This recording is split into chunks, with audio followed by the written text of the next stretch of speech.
School में क्या teacher उसको ज़्यादा पढ़ाएगा, क्या टीचर, ये मेरी व्यक्तिगत सोच भी है। चूँकि मैं एक टीचर हूँ, 5 लाख के बच्चों का मेन एजुकेशन जो होता है वो घर में ही होता है। ज़्यादा है तो किसी एम्स या एनआईटी या किसी पढ़े-लिखे बच्चे से किसी कॉलेज के स्टूडेंट से उसको होम ट्यूशन लगवा दें, है ना? जो पैसे आप स्कूल में देंगे वो चीज़ें होम ट्यूशन में दें। आपके सामने इससे कहीं न कहीं जो बालिकाओं के साथ जो पॉक्सो संबंधित जो समस्याएँ होती हैं, टीचर अगर आपके सामने अपने बच्चे या बच्ची को पढ़ाएगा तो पॉक्सो संबंधित समस्याएँ जो हैं वो पूरी तरह से खत्म हो जाएँगी। दूसरी चीज़ें ये है कि आपके सामने आपके बच्चे को गुणवत्तापूर्ण पढ़ाई दी जाएगी और आप उन चीज़ों की मॉनिटरिंग अच्छे से कर सकते हैं। और सबसे बड़े स्तर पे कहीं न कहीं एक बेरोज़गारी भी कम होगी, क्योंकि वही शिक्षक अगर स्कूल जॉइन करता है, तो उसका शोषण होता है सीधे-सीधे।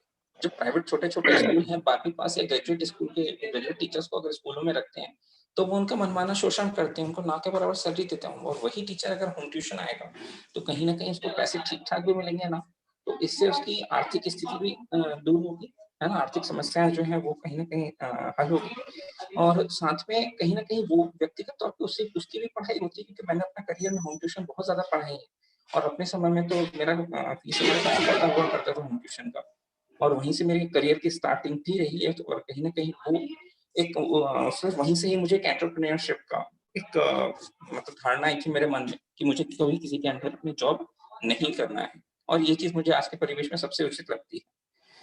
अगला प्रश्न हमारे सामने जो आता है, अगर हम विद्यालय से पीड़ित हैं तो प्रभावी शिकायत कहाँ करें?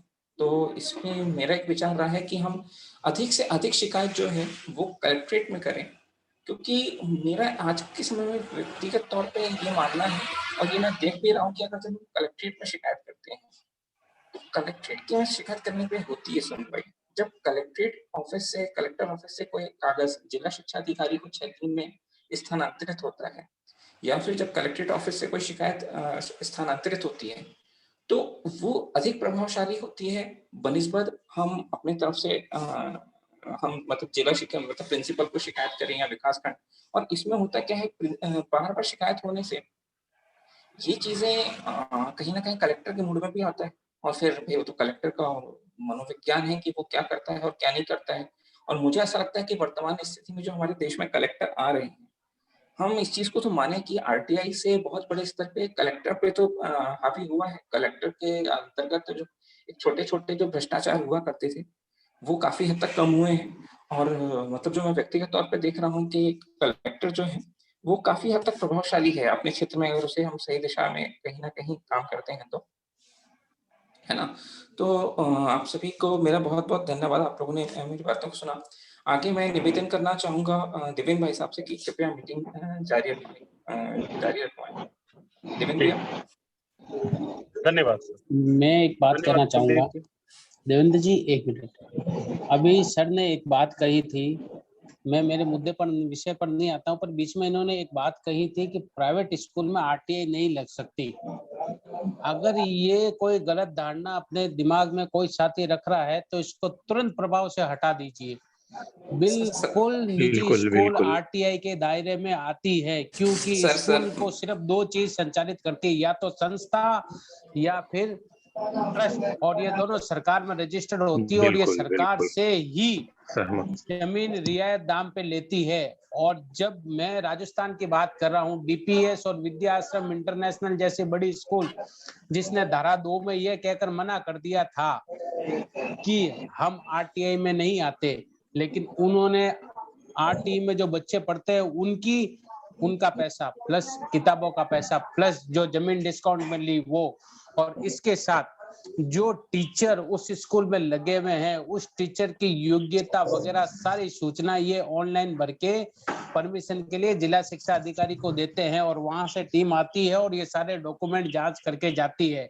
इसका मतलब वो जो सूचना है वो भी लोक सूचना अधिकारी की पहुंच में है, इसलिए ये मना बिल्कुल। नहीं कर सकते हैं। 12 स्कूलों का मैं खुद निरीक्षण करके आया हूँ।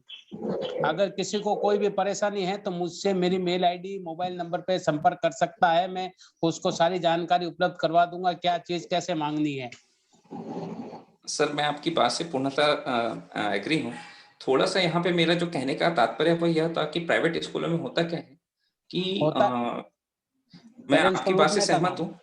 जी, आरटीआई जो है वो कहीं न कहीं पूर्णतः प्रभावकारी है सरकारी स्कूलों में।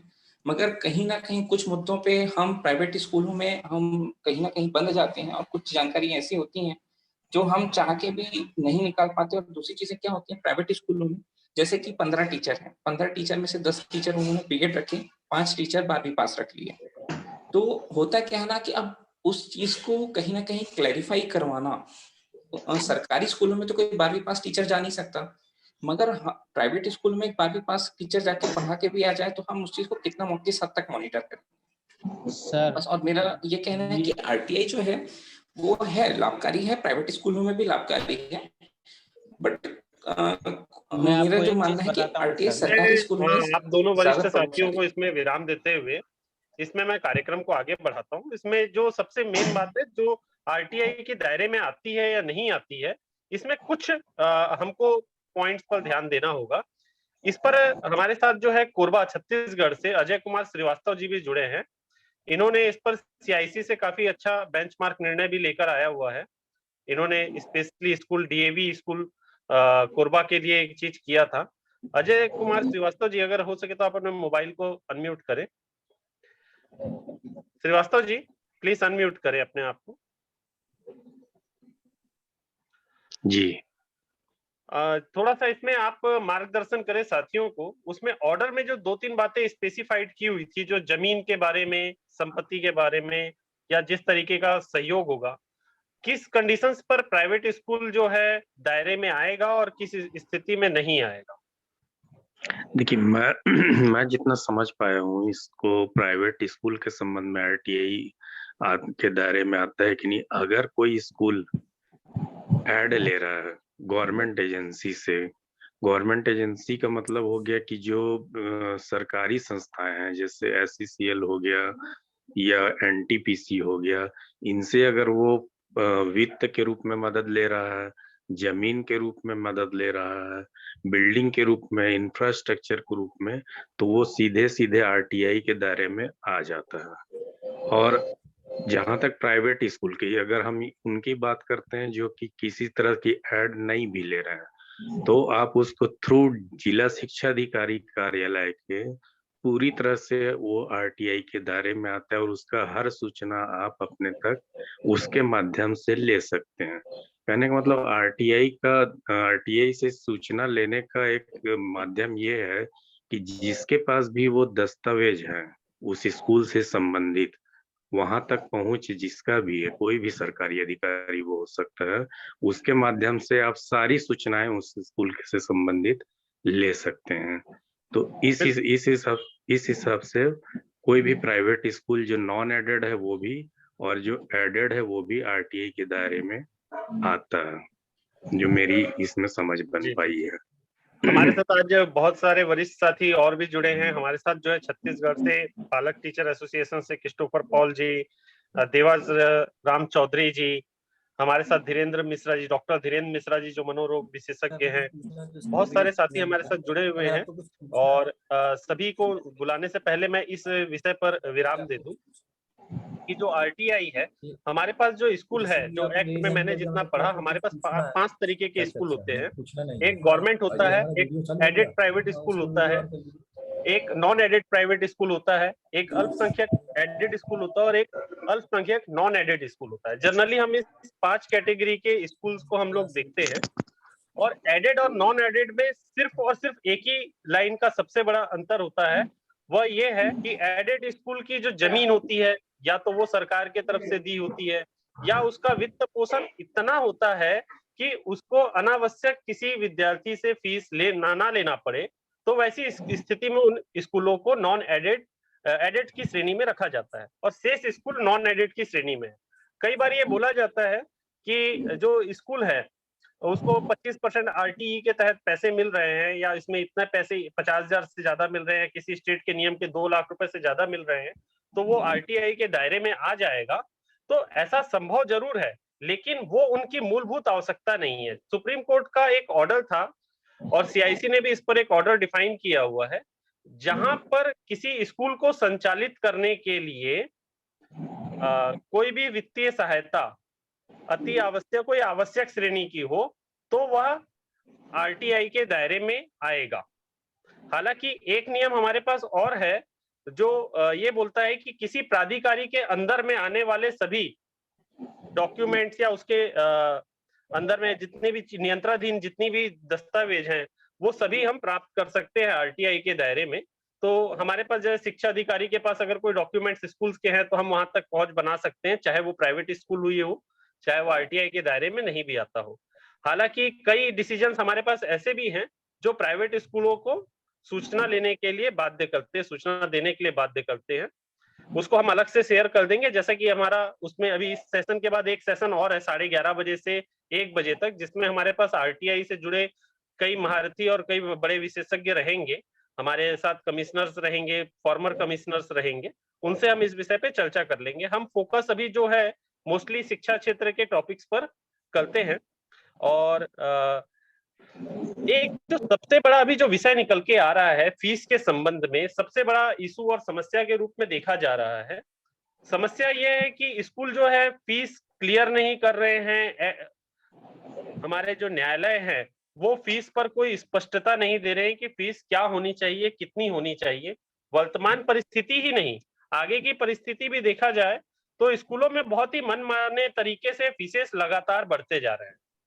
और इस तरीके से अगर फीस को अगर हम देखें एक सर्वे के हिसाब से, तो हर 4-5 साल के बाद हर स्कूल की फीस दुगनी हो ही जाती है। और इस तरीके से अगर हम देखेंगे तो बच्चों को पढ़ाना अब सरल नहीं रह गया है और इसको बिल्कुल व्यापार के तरीके से देखा जा रहा है। इस पर जो है मैं हमारे छत्तीसगढ़ से पेरेंट टीचर एसोसिएशन के अध्यक्ष क्रिस्टोफर पॉल जी को बुलाऊंगा। उन्होंने इस पर काफी काम किया हुआ है और इनसे हम समझते हैं कि एक्चुअली छत्तीसगढ़ और बाहर देश के बाकी राज्यों में किस तरीके की परिस्थिति है और इसके लिए गवर्नमेंट की क्या नीति है और हम इस पर क्या कर सकते हैं। क्रिस्टोफर जी नमस्कार। नमस्कार सबको मेरा नमस्कार। बहुत देर से मैं सुन रहा था आरटीआई के बारे में। एक छोटा सा जानकारी मैं दीजिए। कोरबा के जो भाई साहब थे उनकी बातों को अगर आप ध्यान देंगे तो आपको कोई आगे दिक्कत नहीं होगी। उन्होंने जो बोला वो 100% सही बोला है कि यदि आपको कोई भी जानकारी चाहिए नॉन एडेड स्कूल के लिए तो आप डीओ कार्यालय से ले सकते हैं। और आगे अपन जब इसमें बात करेंगे तो मैं और भी बात बताऊंगा। अभी फिलहाल अपन फीस में ही कॉन्सेंट्रेट करते हैं। जो फीस का जो मुद्दा है वो पिछले 2 साल से ज़्यादा प्रचलित रहा और ज़्यादा उसको मीडिया में और अन्य जगहों में जगह मिली। कारण ये था कि ऑनलाइन क्लासेस का जब प्रचलन चालू हुआ तो फीस की दिक्कत आई। लेकिन छत्तीसगढ़ के जो परिप्रेक्ष्य में मैं ये कहना चाहूँगा कि मेरे ख्याल से भारत में पहला राज्य होगा हरियाणा जहाँ पर कुछ एक्ट बने थे जो बहुत अच्छे थे। ऐसा मैं सुनता हूँ लेकिन मैं कभी पढ़ा नहीं उस एक्ट के बारे में।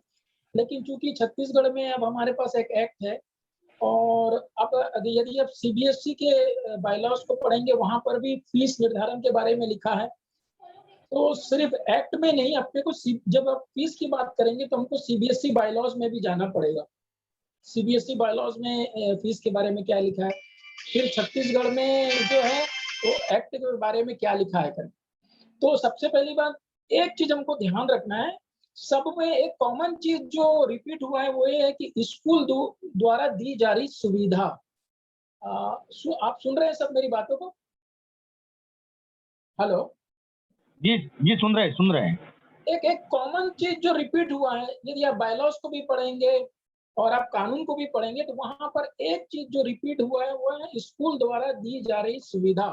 और वहीं पर हम मार खा जाते हैं कि स्कूल जो है उस पर स्कूल को एक लिबर्टी मिल जाती है। स्कूल में जो सुविधा दी जा रही है उसके अनुसार से हर स्कूल में फीस तय होंगे।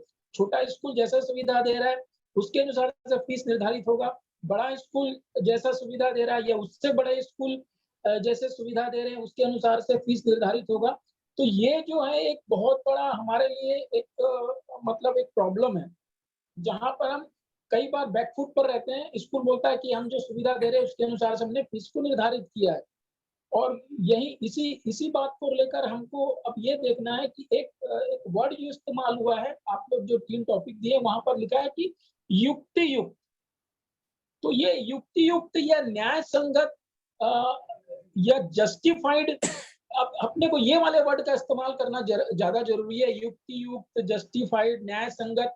भाई स्कूल जो सुविधा दे रहा है उसके अनुसार से फीस निर्धारित होना चाहिए, ये सही बात है। लेकिन हमको एक चीज और जोर देना है कि फीस निर्धारण में पालकों की आम सहमति लिया जाना बहुत जरूरी है। जहां आप पालकों को अवॉइड करेंगे, पालकों को अलग करेंगे, तो वहां पर मनमानी होगा। क्योंकि एक्ट में, हमारे छत्तीसगढ़ में जो एक्ट बना है वो पालकों के लिए बना है, लेकिन वहां पर पालक जो है वो पूरी रीति से उनको निग्लेक्ट कर दिया गया है। और जो प्राइवेट स्कूल वाले हैं वो पूरी रीति से एक्ट को हाईजैक कर लिए। क्योंकि जिन जिन पालकों का 8 पालकों का चयन होना है, तो ये 8 पालक जो है वो प्राइवेट स्कूल ने अपने लोगों का चयन कर दिया। यहाँ पर एक प्रॉब्लम हुआ। मुझे बाहर में लोगों की और एक्ट जो अलग अलग प्रदेश में बहुत ज्यादा जानकारी तो नहीं है, लेकिन मैं पढ़ते रहता हूँ, सुनते रहता हूँ। तो कहीं ना कहीं हम सब इस मुद्दे पर असफल हैं। कहीं पर चाहे हम सुप्रीम कोर्ट भी चले गए, हम असफल हैं, हाई कोर्ट भी हम गए, हम असफल हैं। तो एक चीज हमको बार बार दबाव डालना पड़ेगा कि सुविधा और पालकों की आम सहमति, पालकों को बार बार हमको इन्वॉल्व करना पड़ेगा। एक्ट में पालकों का योगदान 100% है, लेकिन पालकों को पूरी रीति से बाइकआउट कर दिया गया है और उन्हीं पालकों को ऐड किया गया है जो स्कूल के यस पर्सन है, जिन्होंने पूरी रीति से स्कूल द्वारा निर्धारित फीस को की सहमति दी। और यही यहाँ पर गलत हुआ है। तो छत्तीसगढ़ के परिप्रेक्ष्य में हमको इस बात को चैलेंज करना पड़ेगा कि 2 चीज, पहली बात तो समिति गलत बनी, और दूसरी बात तो फीस का निर्धारण है वो युक्तियुक्त नहीं हुआ है। तो इस पर हमको ध्यान देने की ज्यादा जरूरत है। जी हेलो, हाँ, बोलिए। मैं कुछ बोलना चाहूंगा जी जी फीस के संबंध में। जितना मेरा समझ बना है फीस को लेकर के, जो स्कूल है, प्राइवेट बोल लीजिए या एडेड स्कूल जिनका भी, आरटी एक्ट आप धारा 13 पढ़ेंगे अगर, तो उसमें एक हाँ, शब्द यूज करता है वो प्रति व्यक्ति फीस।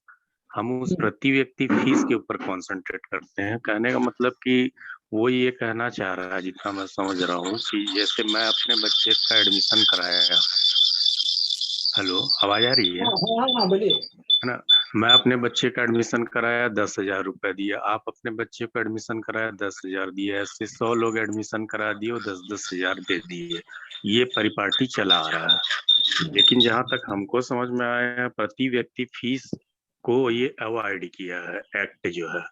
इसका मतलब ये हुआ कि वो ये कहना चाह रहा है कि एक स्कूल को चलाने में अगर 1,00,000 रुपए का खर्चा आता है, तो वो खर्चे को पालकों में विभाजित कर दिया जाएगा, और कुछ पैसा जो रिजर्व फंड के रूप में है, वो पैसा जस्टिफाई जो अमाउंट है उसको, वो वही एक्चुअल फीस होगा, ना कि वो 10,000 निर्धारित कर दिया वो फीस होगा। तो ये कहीं ना कहीं यहीं पर हमको थोड़ा सा कंफ्यूजन, और इसी के ऊपर हम लोगों को लड़ाई करना है कि जो फीस है वो स्कूल इस हिसाब से निर्धारित करेगा कि इसके बच्चे को या प्रति व्यक्ति बच्चा ये फीस होगा। वो इस हिसाब से निर्धारित होगा कि उस स्कूल को चलाने में कुल कितने खर्च हो रहे हैं, और उसके हिसाब से वो फीस तय करेगा। और ये हमको वो ऑडिट रिपोर्ट से ही पता चलेगा कि एक्चुअल में उस विद्यालय को चलाने में कितने एक्सपेंस की जरूरत आ सर रही आपकी आवाज नहीं आ रही। है। हेलो, जी जी, हेलो सर, मैं थोड़ा सा आपको इंटरप्ट करूंगा।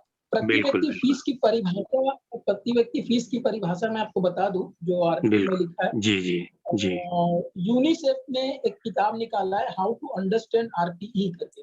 यदि आप लोगों को मिल जाएगा तो बुक को आप जरूर खरीदिएगा, या फ्री में है वो, कहीं से आप अरेंज कर लीजिए। यूनिसेफ ने निकाला है हाउ टू अंडरस्टैंड आरटीई। तो वहां पर प्रति व्यक्ति फीस को डिफाइन किया गया। प्रति व्यक्ति फीस को सिर्फ एक लाइन में डिफाइन किया गया कि डिक्लेयर फीस, मतलब जो स्कूल ने स्कूल संचालित होने से पहले 2 महीना पहले डिक्लेयर कर दिया है, चाहे वो 1 करोड़ रुपया हो, उससे ज्यादा अगर आप कुछ लेंगे, उससे अतिरिक्त यदि आप कुछ लेंगे तो वो कैपिटेशन शुल्क है या प्रति व्यक्ति फीस है। उससे ज्यादा उसका कोई डेफिनेशन नहीं है। मतलब स्कूल ने जो डिक्लेयर कर दिया कि हम 1 करोड़ रुपया इस बार हमारी फीस है क्लास 1 की, उससे अधिक आप नहीं ले सकते। तो ये चीज मैं आपको बताना चाह रहा हूँ कि प्रति व्यक्ति फीस का मतलब क्या होता है। डिक्लेयर फीस, जो स्कूल ने डिक्लेयर कर दिया, चाहे वो जितना भी हो, उसी पर स्कूल को पूरे साल बंधनकारी रहना पड़ेगा, उसी पे ही अपने आप को सीमित करना पड़ेगा। उसके अलावा स्कूल बीच में या 2 महीना 3 महीने के बाद एक्स्ट्रा फीस नहीं मांग सकता, उसी को कैपिटेशन शुल्क के प्रति व्यक्ति फीस बोला गया है। जी सर, एक्चुअली जो कोर्ट के आदेश हैं, कोर्ट क्या कहता है कि हमें एक्चुअली कितनी फीस हमें देनी चाहिए? देखिए ऐसा कोर्ट कुछ कुछ स्पेसिफाइड नहीं किया है? बोलता है। नहीं, कोर्ट ने कहीं ऐसे किसी भी बात पर डिफाइन नहीं किया है, लेकिन कुछ राज्यों ने जो फीस को निर्धारित किया है, जैसे मेरे ख्याल से राजस्थान में हुआ है, 3 भागों में फीस को बांटा गया है। जी, वो उसमें 60% का कुछ एक फार्मूला लास्ट ईयर आया था राजस्थान में, वो 60% का कुछ ट्यूशन फीस का फार्मूला उन लोगों को मिला था, वो क्या था? वो नल एंड वाइड हो गया, उसको बाद में नकार दिया गया कि 75% लेना है। फिर उसको सुप्रीम कोर्ट ने बोला कि नहीं ऐसा नहीं है, तो वो आप पूरी फीस जो है वो ले सकते हैं, तो वो नल एंड वाइड हो गया वाला। फीस के बारे में देखिए, फीस को यदि कोर्ट निर्धारित करेगा या गवर्नमेंट निर्धारित करेगी, वो कहीं ना कहीं स्कूलों के फेवर में होगा। लेकिन मैं आप लोग का ध्यान एक बहुत महत्वपूर्ण बात पर आकर्षित करता हूँ। हर राज्य में शिक्षा का अधिकार लागू है, ठीक है, हर राज्य में होगा। चलिए मैं छत्तीसगढ़ के बारे में आपको बता रहा हूँ कि छत्तीसगढ़ में शिक्षा का अधिकार लागू है, और छत्तीसगढ़ में भी तीन स्टेज में फीस जो है फिक्स हुआ है, 7,000, 11,000 और 15,000। ये आरटी की मैं बता रहा हूँ, राइट टू एजुकेशन में जो बच्चे प्राइवेट स्कूलों में गवर्नमेंट जिनको पढ़ा रही है, ठीक है, 1 to 5 है, क्लास 1 to 5 के लिए 7,000, 6 to 8 के लिए 11,000 और 9 to 12 के लिए 15,000। देखिए हम गवर्नमेंट को ये बोलना चाहिए कि आप इसी फीस जो है, जो आपने निर्धारित किया है, उसी को आप कॉमन कर दीजिए, उसी को आप सार्वजनिक कर दीजिए। वही फीस जो है वो स्टैंडर्ड फीस है, वो वही फीस जो है प्राइवेट स्कूल में पेरेंट्स जो अपने बच्चों को पढ़ा रहे हैं वही फीस देंगे। अगर हम उस पर लड़ेंगे तो शायद हम हाई कोर्ट में या कोर्ट में जीत जाएंगे, क्योंकि गवर्नमेंट ने ऑलरेडी फीस डिसाइड कर दिया है छत्तीसगढ़ में, इवन पूरे भारत में भी हो गया है। अलग अलग स्टेट में आरटी की क्या प्रतिपूर्ति राशि डिसाइड हुआ है, उसको ही लेकर अगर हम लड़ेंगे तो हम जीत जाएंगे, क्योंकि गवर्नमेंट ने फिक्स डिसाइड किया है। तो गवर्नमेंट ये नहीं बोल सकता कि हम बच्चों को पढ़ा रहे तो हम 7,000 देंगे, आप अपने बच्चों को पढ़ा रहे हो तो आप 15,000 दीजिए। ये न्याय संगत नहीं है, इस पर हम जीत सकते हैं। इस पर अगर आप अपने विचार रखना चाहें तो रख सकते हैं, ये बहुत अच्छा मुद्दा है। नहीं, आपने बहुत अच्छी बात बोली, लेकिन एक बात इसमें यह भी तो सवाल खड़ा होगा कि प्राइवेट स्कूल ये बोलेंगे कि भाई गवर्नमेंट्स को ना इंफ्रास्ट्रक्चर का किराया देना पड़ता है, ना एस्टेब्लिशमेंट के एक्सपेंस देने पड़ते हैं, उनका जो भी मोस्टली एक्सपेंस होता है जिस पर वो अपने फीस की कैलकुलेशन करती है, वो उसके संचालन के लिए होती है। नहीं तो फिर गवर्नमेंट देखिए देखिए एक बेंच में मेरा बच्चा भी बैठ के पढ़ रहा है और मेरे बच्चे के बाजू में एक आरटी का बच्चा पढ़ रहा है, ठीक है, उसको जो सुविधा मिल रही है वही सुविधा मेरे बच्चे को मिल रही है, तो मैं उसी सुविधा के लिए 15,000 रुपया दे रहा हूँ, और मेरे बच्चे के बाजू में जो बच्चा बैठ के पढ़ रहा है गवर्नमेंट उसके लिए 7,000 रुपया दे रही है। तो ये न्याय संगत है क्या? मैं ये जानना चाह रहा हूँ। एक ही सुविधा दोनों बच्चों को मिल रही है, गवर्नमेंट 7,000 दे रही है और मैं उसके लिए 15,000 दे रहा हूँ, तो क्या ये युक्त है, क्या ये न्याय संगत है? ये तो इस पर डिस्कस कर सकते हैं अपन। आपकी बात बिल्कुल सही है। यह मुद्दा मैंने पहले भी सरकार में उठाया था, राजस्थान सरकार में। और आप जहां तक ये कह रहे हैं कि स्कूल के अंदर जो पेरेंट्स एसोसिएशन बनती है उनके अंदर स्कूल वाले ही होते हैं, तो ये बदमाशी सबसे पहले हमारे स्कूल वालों ने शुरू की थी।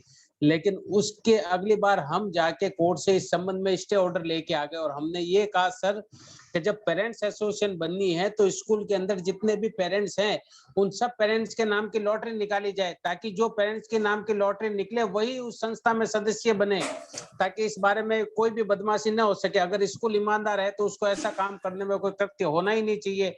ये बात कोर्ट को भी समझ में आ गई, उन्होंने स्टे ऑर्डर दे दिया। उसके बाद अब यही हो रहा है कि उसी स्कूल के अंदर पेरेंट्स एसोसिएशन बन रही है और उसी के अनुसार फीस निर्धारित हो रही है। और ये बात आपकी बिल्कुल सही है कि अगर आरटी के अंदर किसी बच्चे को अगर स्कूल 15,000 रुपए में पढ़ा रही है तो फिर मेरे बच्चे से 35,000 रुपए किस बात के ले रही है? बिल्कुल आपका प्रश्न बिल्कुल सही है। सर हमें अभी करना दूसरी क्या है? परिस्थिति में हम किस तरीके से इसमें आगे बढ़े? देखिए मैंने किस मामले में आप मुझे बताइए, पेरेंट्स एसोसिएशन में या फिर इस फीस के मामले में?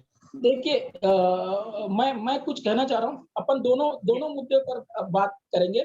आपके पास जो कोर्ट का ऑर्डर है समिति के बारे में वो आप कॉमन कर दीजिए, सबको दिखा दीजिए। अच्छा है, हम भी इस मुद्दे पर जाके छत्तीसगढ़ से एक स्टे ला लेंगे। और सेकंड मुद्दा जो है आरटी की जो फीस के बारे में, थोड़ा देर के बाद मैं इसको पोस्ट करूंगा। मैंने ये मांग गवर्नमेंट ऑफ छत्तीसगढ़ से रखा है कि आप जो आरटी में आपने जो प्रतिपूर्ति की राशि निर्धारित करी है, वही राशि सभी बच्चों को से लिया जाए, ऐसा ऑर्डर पास करिए आप। तो ये मैंने तैयारी कर लिया है और लगभग 3 लेटर में लिख चुका हूँ। अब सिर्फ हमको इस मुद्दे को लेकर हाईकोर्ट जाना है। और जितने भी अखबारों ने हमको इस पर बैकअप दिया था, वो सारे पेपर कटिंग है मेरे पास। तो मैंने ये तैयारी छत्तीसगढ़ में कर लिया है कि गवर्नमेंट जो फीस फिक्स करी है वही फिक्स, एक फीस में एक समानता, एक रूपता आना चाहिए। ये मैंने गवर्नमेंट को 3 बार लिख के दिया है। अब पर्याप्त है हमारे पास कि हम हाईकोर्ट जा सकते हैं। सर, मैं आपको एक बात और बताना चाहता हूँ। आप 2 मिनट व्यक्तिगत रूप से सभी सदस्य 1 मिनट के लिए इस बात को सुने। जहां तक आपने फीस का कहा है कि 15,000 में उस बच्चे को पढ़ा रहे हैं, तो 35,000 रुपए हमारे बच्चों से किस बात को ले रहे हैं। एक तो ये बिंदु आपका सही है, लेकिन इसके साथ एक बिंदु जो बहुत ही कम सदस्यों को पता है, मैं आपको बताता हूँ, जरा गौर कीजिएगा। आप अपने बच्चे की किताबें, जो कि आरटीई के अंतर्गत नहीं पढ़ता है, किसी भी निजी स्कूल की किताब 4,000, 3,500-4,000 रुपए में मिलती है। इस बात में मैं सही हूं, इस बारे में कोई भी सदस्य नहीं कह सकता। लेकिन जो निशुल्क बाल शिक्षा अधिकार अधिनियम के तहत बच्चे पढ़ते हैं, जरा फिर एक बार मेरी बात सभी सदस्य गौर से सुने। मैं राजस्थान की बात कर रहा हूं, नियम तो सब जगह एक सा लागू है। निशुल्क बाल शिक्षा अधिकार अधिनियम के तहत जो बच्चे स्कूल में प्रवेश लेते हैं, उन बच्चों की फीस के अलावा 110 रुपए और 150 रुपए, इसके बीच में जो भी शुल्क है सरकार स्कूल को अलग से देती है। वो किस लिए देती है? किताबें, कॉपी प्लस सहायक स्टेशनरी सामग्री के लिए। सरकार ने यह तय किया है कि हमने जो पाठ्यक्रम निर्धारित किया है उसकी कीमत यही है। तो साहब, जब आरटी के बच्चों के 110 रुपए लेके स्कूल उसको किताबें, कॉपी उपलब्ध करवा रही है, तो हमारे बच्चों से 3,500 रुपए लेकर बाजार में किस आधार पर भेज रही है? ये सबसे बड़ा बिंदु है। इसके अंदर के बाकी के पेज जो है वो मैं आपको और बताता हूं कि निजी स्कूल को राजस्थान में अपनी वेबसाइट पर सिलेबस घोषित करना पड़ता है और जिला शिक्षा अधिकारी को देने के साथ स्कूल के नोटिस बोर्ड पर लगाना पड़ता है कि हमने इस साल ये पाठ्यक्रम निर्धारित किया है और इसकी प्राइस ये है और ये शहर की 3 दुकानों पर उपलब्ध है। लेकिन अमूमन ये शहर की एक ही दुकान पे मिलता है और इस बारे में कोई अभिभावक नहीं कहता है। कभी किसी ने उन प्रकाशकों को ना तो नोटिस भेजने की जहमत उठाई है, न स्कूल और जिला शिक्षा अधिकारी को नोटिस भेजने की जहमत उठाई है। आप यकीन मानिए, एक छोटा सा नोटिस आप पब्लिशर, स्कूल और जिला शिक्षा अधिकारी को भेजिए, स्कूल वाले तुरंत आपके कदमों में। दूसरी बात कि जब भी स्कूल ये संस्था खोलती है उसमें स्पष्ट रूप से लिखती है कि हम नो प्रॉफिट और नो लॉस में काम करेंगे, तो उनकी बैलेंस शीट निकाल के कब चेक साहब आप फिर ऐसा क्या काम करते हैं कि छुट्टियां विदेश में बना के आते हैं? ये 2 नंबर का पैसा आपके पास आता कहां से है? ये मैं भी आपको शो कर दूंगा कि किताबों से किस तरह 2 नंबर की काली कमाई जनरेट करते हैं। कभी मुझसे कोई ईमानदार एडवोकेट संपर्क तो करे, मैं उसको सारी चीज बता दूंगा। हमने राजस्थान में ये प्रयास किया था, लेकिन मैं किसी के लिए नहीं कह सकता कि वो ही उसके साथ मिल गए और आगे ट्रैप हो गए। यही बात थी, इसलिए थोड़ा डर लगता है। बहुत बढ़िया भवानी जी। मैं किसी और साथी से, जो कोई साथी अगर आपको लगता है कि फीस के संबंध में कुछ हमें इस पर ज्यादा अच्छा उपाय या सुझाव रख सकता है, मैं एक बार इसमें आमंत्रण करूंगा। मैं कुछ बोलना चाहूंगा देवेंद्र जी। जी अजय जी बोलिए। ये फीस के संबंध में जो राजस्थान के भाई साहब ने कहा नो प्रॉफिट नो लॉस, मेरे को जो समझ में आता है कि यही एक फंडा है, नो प्रॉफिट नो लॉस। अगर इसको हम पकड़ लें और इसको अगर हम लोग एनालाइज कर लें, तो फिर ये फीस का इशू बहुत कुछ रिजॉल्व हो जाएगा। कहने का मतलब कि वो स्कूल जो पहले भी मैं वो इसी चीज के ऊपर चर्चा कर रहा था कि एक स्कूल को चलाने के लिए कितने एक्सपेंस की जरूरत होती है। क्योंकि अब जब सीबीएसई का आप एफिलिएशन बायलॉज देखेंगे, वहां पर भी बहुत स्पष्ट लिखा है कि कोई भी school no profit and no loss के कॉन्सेप्ट पर चलेगा। वो व्यावसायिक नहीं है और बिजनेस की दृष्टि से वो नहीं चल सकता कि आप प्रॉफिट लेने के लिए स्कूल खोल रहे हैं। नहीं, आप शिक्षा देने के लिए स्कूल खोल रहे हैं, तो शिक्षा देने के लिए आपको जो भी खर्च है उस स्कूल को चलाने में, वही खर्च जो है आपका फीस के रूप में निर्धारित होगा। अगर इस चीज के ऊपर हम फोकस करके लड़ाई लड़ें तो मेरे ख्याल से ज्यादा अच्छे से हम लोग लड़ पाएंगे। अजय कुमार जी, मैं एक बात आपको और कहना चाहता हूँ। जी एक जी मिनट, जी। सभी सदस्य एक चीज को बड़े गौर से सुने। सब जगह ये सबसे बड़ी तकलीफ आती है, सब स्कूल वाले यही कहते हैं कि हम तो सीबीएसई से संबंध है, कोई कहता है हम राजस्थान बोर्ड से संबंध है, हम कहते हैं उससे संबंध है, हमको उनसे मान्यता मिली है। जो भी ये कहता है ये बिल्कुल गलत कह रहा है, क्योंकि स्कूल को मान्यता जिला शिक्षा अधिकारी ही देता है। ये जो 10वीं और 12वीं जो बोर्ड की है, ये बोर्ड से संबंधता है, यानी बोर्ड उनको कहता है कि आप सीबीएसई में अटैच हो सकते हैं। बाकी अधिक स्कूल को खोलने की मान्यता तो जिला शिक्षा अधिकारी संबंधित जिले का होगा, वही देगा। सीबीएसई आरबीएसई का इसमें कोई रोल नहीं है, वो सिर्फ बोर्ड से संबंध है। आप इस बात का ध्यान रखें। इसी के साथ आप सर जो अभी कह रहे थे, इसके अंदर मुझसे पेरेंट्स एसोसिएशन के जो सर हैं, मैं उनका नाम तो अच्छे से नहीं पढ़ पा रहा हूं क्योंकि आज मेरे पास चश्मा मेरा सही नहीं है, लेकिन वो मुझसे मेरे नंबर पे संपर्क करें। सुप्रीम कोर्ट ने बाल वाहनी के संबंध में भी एक जानकारी दी है। अभी सभी सदस्य इस चीज को ध्यान रखें। मैं सुप्रीम कोर्ट का वो ऑर्डर आपको दे दूंगा, आप मुझसे संपर्क कर सकते हैं। उसके अंदर बिंदु संख्या 10 में स्पष्ट लिखा है। अब जो लिखा है वो मैं आपको बताता हूँ। कृपया 1 मिनट के लिए सभी अपना माइक बंद कर ले। कोई भी बाल वाहनी चाहे वो निजी स्तर पे संचालित हो रही हो, चाहे 4 पेरेंट्स ने संचालित कर रखी हो, चाहे स्कूल स्तर ने अपने ऊपर संचालित कर रखी हो, उसके अंदर ड्राइवर का नाम, पता, मोबाइल नंबर, गाड़ी का नंबर, कौन सा बच्चा चढ़ रहा है, कितने बजे किस पॉइंट पे उतर रहा है और उसके साथ और कौन है, इन सब की सूचना 5 जगह पर होनी चाहिए। 5 जगह कौन सी है, नोट करके रखे। जिला शिक्षा अधिकारी कार्यालय 1, संबंधित पुलिस थाना 2, जिला परिवहन अधिकारी, इसके साथ जिला यातायात पुलिस और जिला पुलिस अधीक्षक, इन 5 के पास होनी चाहिए, जो कि किसी के पास नहीं है। मैंने राजस्थान में लगाई है, वो मेरे घर घूम रहे हैं, क्योंकि मुझे कोर्ट में यही जनहित याचिका लगानी है कि जब किसी का एक्सीडेंट होता है, किसी भी विद्यार्थी का, उसका परिवार जो खोता है वो पुलिस नहीं खोता, लेकिन इसकी जिम्मेवारी किस व्यक्ति की है ये आपने इसमें तय नहीं किया है। ये हमको लगाना है, ये बहुत महत्वपूर्ण बिंदु है। इसी में सारे स्कूल वाले मर जाएंगे, साथ में पुलिस वाले भी मरेंगे। आप इस बात को नोट करके रखें।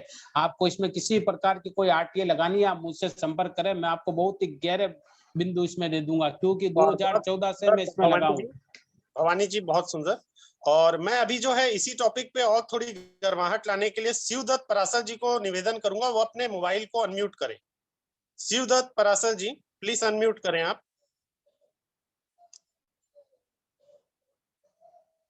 शिवदत्त पराशर जी।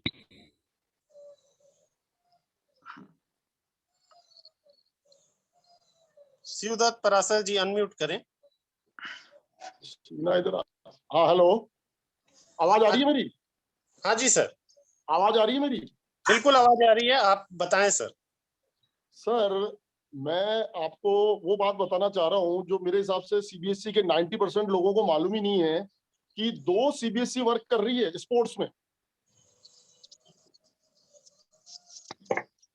मतलब आप ये समझिए कि इंडिया के अंदर 2 सीबीएसई वर्क कर रही है। जो दिल्ली सीबीएसई जो स्पोर्ट्स करा रही है उसका सर्टिफिकेट चाहे वेस्ट जोन विनर हो चाहे ऑल इंडिया विनर हो, उसको डस्टबिन में फेंक दिया जाता है और उस पे बच्चों के इतने पैसे खर्च हो रहे हैं कि आप सोच नहीं सकते। और पेरेंट्स आके जब हमारे पास आते हैं, मैं बेसिकली फुटबॉल कोच हूँ और दिल्ली सीबीएसई से ऑब्जर्वर लगा हुआ हूँ 10 बार। उसके बाद जब मैं आगरा सीबीएसई में भी ऑब्जर्वर लगा तो मेरे को बड़ा आश्चर्य हुआ कि ये क्या चक्कर है। जब मैं इसकी डेप्थ में गया हूं तो मेरे को मालूम पड़ा कि आगरा जो सीबीएसई रजिस्टर्ड थी उसको अभी तक एसजीएफआई ने मान्यता दे रखी है और साथ ही साथ उसके सर्टिफिकेट की वैलिडिटी है और सीबीएसई दिल्ली के सर्टिफिकेट की, जहां का स्पोर्ट्स ऑफिसर मंजीत सिंह है, उसके सर्टिफिकेट की कोई वैल्यू नहीं है। और दोनों स्पोर्ट्स ऑफिसर कम से कम सालाना 2 से 5 करोड़ रुपए इसी बात के छाप रहे हैं कि मैं तेरी बात नहीं बताऊं, तू मेरी बात नहीं बताए। और मेरे हिसाब से एचआरडी मिनिस्टर को भी इस बात का अंदाजा नहीं है कि इतना बड़ा घपला, इतना बड़ा इश्यू चल रहा है पूरे इंडिया के अंदर। सीबीएसई दिल्ली जो कि मेन सीबीएसई है वो स्पोर्ट्स कराती है, उसके सर्टिफिकेट की वैल्यू 0 है, 0। मतलब कोई वैल्यू नहीं, उसको किसी कॉलेज स्कूल में एडमिशन नहीं, किसी नौकरी में उसका कोई भी उस सर्टिफिकेट को कोई एंटरटेन नहीं करता है। तो ऐसा क्यों ना हो कि सीबीएसई दिल्ली का स्पोर्ट्स बंद करा के आगरा सीबीएसई को दे दिया जाए। पहले बात तो इनको शॉर्ट आउट करना चाहिए। ये शॉर्ट आउट नहीं करते हैं। और आगरा सीबीएसई क्या करती है, उन्होंने दलाल छोड़ रखे हैं हर स्टेट में, और वो ओपन ट्रायल करवाते हैं, और उनकी रेट 10 से 2 लाख रुपए है। एक नेशनल जो बेकार का नेशनल होता है, जैसे आपको एग्जांपल दूं, खो खो हुआ, जो छोटे मोटे गेम होते हैं जिसमें भीड़ नहीं होती, उसमें 10,000 रुपए लेते हैं वो एक बच्चे से, और उसको डायरेक्ट सीबीएसई की इंडिया टीम में सेलेक्ट कर लेते हैं। और सीबीएसई की इंडिया टीम पार्टिसिपेट करती है एसजीएफआई, जो इंडिया का एजुकेशन बोर्ड है, उसकी नेशनल्स में, जिसकी सर्टिफिकेट की वैलिडिटी होती है। और बास्केटबॉल और जो दूसरे जो फुटबॉल गेम है, उसमें 50-50 हजार रुपए बच्चा देता है, और ही इज नॉट डिजर्विंग। मतलब कितना बड़ा इश्यू है कि एक जो डिजर्विंग लड़का है वो पूरी मेहनत करके खेलता है, और वो सीबीएसई की इंडिया टीम में नहीं आ पाता, और लोग बाग 10-20-50 हजार रुपए देके सीबीएसई की इंडिया टीम में आके पार्टिसिपेट करते हैं, और उनकी सर्टिफिकेट की वैलिडिटी रहती है। अब आप ये बताइए कि बच्चा जो सीबीएसई दिल्ली से खेल रहा है, उसको मालूम तक नहीं है, और वो इतने उत्साह से उसका वेट करता है। जैसे आपने देखा होगा बड़े लेवल पे ओलंपिक का वेट होता है, बड़े लेवल पे वर्ल्ड कप का वेट होता है, वैसे वो वेट करता है, तैयारी करता है। यानी उसके पीटीआई तक को, स्कूल के पीटीआई तक को ये बात मालूम नहीं है कि मेरे जो ये गेम्स हो रहे हैं इसकी कोई वैलिडिटी नहीं है। अब आप बताइए क्या करना चाहिए। इसमें हमारे साथ अभी अजमेर से जहांगीर जी जुड़े हैं। ताराचंद जहांगीर जी, आपका क्या सुझाव है इसमें? Advocate Tarachand Jahangir ji, sir please unmute करें। मैं सीकर से हूँ, अजमेर से नहीं। सॉरी, सीकर से। देखिए, कुछ वैल्यूएबल चीजें हैं, कानूनी पहलू हैं। बाकी सारे मित्रों को बोहानी सर जो कह रहे हैं उनका ट्रैक को ही मैं कंटिन्यू करूंगा। थोड़ा सा आगे इंफॉर्मेशन का इशू है। आरटीआई, हम एक टॉपिक जो मुझे मिला और उसमें एक बेसिक सवाल है कि अगर आप स्कूल से किसी भी प्रॉब्लम से पीड़ित हैं तो कंप्लेंट कहाँ पुटअप करें। एक्सटेंडेड टॉपिक ये है कि कंप्लेंट आप पुटअप करें तो वानी सर ने जो अभी इस बारे में कैरी ऑन किया बाल वाहिनी के बारे में या इनका फीस निर्धारण का जो इशू है, डॉक्यूमेंट, जो सारे डॉक्यूमेंट डीओ तक आ गए या सीबीओ तक आ गए वो आपको वहां से मिल जाएंगे। और बाल वाहिनी का या किसी तरह की प्राइवेट से है या गवर्नमेंट सेक्टर के किसी भी स्कूल से किसी को कोई भी प्रॉब्लम है तो ज्यादा अच्छा ये है कि उसको पूरा फॉर्मल वे में लिख कर आप संबंधित कलेक्टर को फॉलो अप करें, कलेक्टर को दें। कलेक्टर संबंधित डीओ को लिखेगा और डीओ को देने के बाद आपको एक फॉरवर्डिंग लेटर देता है कि साहब हमने आपकी कंप्लेंट जो है वो संबंधित डीओ को या सीबीओ को फॉरवर्ड कर दी है। होना क्या है, कंप्लेंट वहां आकर सारी रुक जाती है। हम एक आरटीआई फाइल करते हैं कि साहब आपने इस पर क्या किया, तो कलेक्टर तो ये पल्ला झाड़ लेते हैं कि साहब हमने संबंधित डीओ को फॉरवर्ड कर दी। अब डीओ क्या करते हैं, डीओ के वहां जाते हैं तो ये ठहरे थोड़े नकटे टाइप के लोग, तो ये लोग उस पर कुछ करते नहीं या संबंधित ये पासिंग ऑन गेम चलता है, इस अधिकारी से उस अधिकारी, उस अधिकारी से उस अधिकारी। तो दरअसल जब हम कंप्लेंट करते हैं तो हमारी गलती ये रह जाती है कि कंप्लेंट में ऊपर हम लिखते हैं सेवा में श्रीमान जिला कलेक्टर महोदय, और उसके बाद नीचे उसकी कॉपी टू लिखते हैं या वो फॉरवर्ड करता है। तो अकाउंटेबिलिटी से बच जाते हैं कि साहब आपने तो कलेक्टर को लिखा था, हमें तो सिर्फ कॉपी दी गई है, या कलेक्टर ने हमें फॉरवर्ड किया है लेकिन हमारा एड्रेस नहीं है, तो अकाउंटेबिलिटी तय नहीं हो पाती। जो कंप्लेंट में ऊपर जब आप एड्रेसिंग लिखते हैं कि किसको आप संबंधित करें, तो जरूरी है कि ऊपर 1, 2, 3 जिला कलेक्टर, डीओ, संबंधित सीबीओ, जो भी कंसर्न ऑफिसर है उसको पुटअप किया जाए कि साहब ये सारी आप महानुभावों के क्षेत्राधिकार में आते हैं तो आप उसका एक्शन लें। एक बार कंप्लेंट पुटअप हो गई, युक्त समय जो है वो 14 दिन का है। 14 दिन में आप उसका एक रिमाइंडर डालेंगे, साहब आपको मैंने सो एंड सो कंप्लेंट इतनी तारीख को थ्रू रजिस्टर्ड पोस्ट या थ्रू ईमेल आपको मैंने सेंड किया था और आपने अभी तक इस पर एक्शन नहीं लिया है, तो हम आपको रिमाइंडर दे रहे हैं कि इस पर आप एक्शन लें और नीचे अधोहस्ताक्षरकर्ता को इस बारे में इन्फॉर्म करें। और उसके बाद एक आरटीआई फाइल करें कि साहब मैंने जो आपको कंप्लेंट डाली और आपको जब हमने रिमाइंडर डाला, उन दोनों की तो मेरे को सर्टिफाइड कॉपी चाहिए। आपने उसको अपने स्कूल या आपके ऑफिस में आपने जहां उसको रिसीव किया, उस रिसीव्ड जो रजिस्टर है जहां मेरी कंप्लेंट दर्ज की है आपने मिलना, उस रजिस्टर की कॉपी दें, उस संबंधित पेज की कॉपी दें। उस पर आपने जो नोट शीट चलाई, उस कंप्लीट नोट शीट की कॉपी चाहिए, और उसके बाद उसका कंक्लूजन आपने जो निकाला उसकी आप कॉपी दें। जागरूकता की बहुत सीधी सीधी बात यह है कि आप एक पर्टिकुलर वे में एक पर्टिकुलर चैनल से चल रहे हैं और पर्टिकुलर इंफॉर्मेशन आती है। सर बात ये आती है कि इस पर भी अधिकांश चांसेस में किसी तरह की कोई एक्शन नहीं करते। जैसे बॉनी सर कह रहे हैं कि 5 लोगों को ये बाल वाहिनी के बारे में इंफॉर्मेशन होनी चाहिए, कौन बच्चा कहाँ उतरेगा कहाँ उतरेगा। बिल्कुल एक्यूरेट बात है सर आपकी। तो आप उनसे इंफॉर्मेशन मांगेंगे, साहब आपने ये जो कर रखा उसके हमें कलर्ड उसकी फोटोकॉपी चाहिए और आपने जो इन्फॉर्म किया उस लेटर की कॉपी चाहिए। संबंधित एसपी भी दे देगा, ट्रैफिक वाले भी बोलेंगे साहब इन स्कूलों ने जो आपको इन्फॉर्म कर रखा है उसका कागज दे दें आपको इन्फॉर्म किया। उसके बाद आईपीसी में एक बहुत ही खूबसूरत सेक्शन है सर, और एक अछूता सेक्शन छूटा हुआ पड़ा है जो इन सारे ऑफिसर्स की नाक में नकेल डालने के लिए काफी है। वो आता है 166A।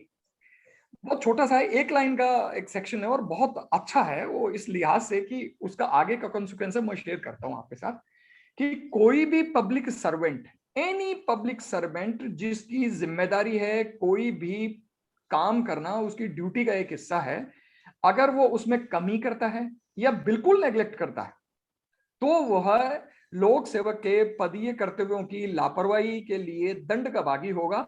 अब इसमें ज्यादा खूबसूरत सेक्शन ये इसलिए है कि संबंधित कोई भी न्यायालय उसको 2 साल तक की सजा दे सकता है लेकिन 6 महीने से कम की सजा नहीं दे सकता। यानी एडमोनिशन करके या सिर्फ जुर्माना करके किसी पब्लिक सर्वेंट को छोड़ा नहीं जा सकता, उसे पनिशमेंट देना ही पड़ेगा।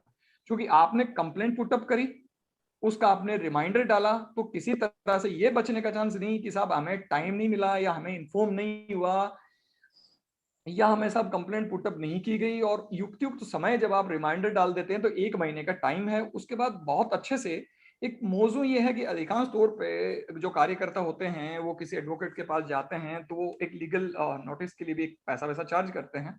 तो आज मित्र सब जुड़े हुए हैं तो आपको एक बहुत कानूनी छोटी सी जानकारी मैं आपका साथ शेयर कर दूं कि हम लोगों को एक गलतफहमी रहती है कि साहब लीगल नोटिस जो है वो सिर्फ एडवोकेट दे सकते हैं। लीगल नोटिस का एक बहुत सिंपल सा मीनिंग है, आप इसको एक रूट के हिसाब से समझें बेसिक तौर पे कि देश के किसी भी लॉ का कोई भी वायलेशन हुआ तो आप उस चीज के लिए किसी आदमी को चेता सकते हैं, एक तरह की वार्निंग है। अब एक बड़ा सा मौजूद है, मोनी सर आप एग्री कर रहे होंगे, तो सुन भी रहे हैं कि सब हमारे पास ये सवाल आ जाती है कि अधिकांश तौर पे कई सारे ऑफिसेज पे मैंने भी ऐसा प्रैक्टिस में देखा कि वो लिखते हैं कि साहब आप तो फलां जिले के रहने वाले हैं, इस जिले से आपका कोई सरोकार नहीं है, तो इस बारे में आप कई होते हैं सिर्फ वो लिखते हैं कि आपका कोई सरोकार नहीं है इसलिए आपकी दरख्वास्त पे गौर नहीं किया जा सकता, ना आपका बच्चा यहाँ पर पढ़ता है ना कुछ और।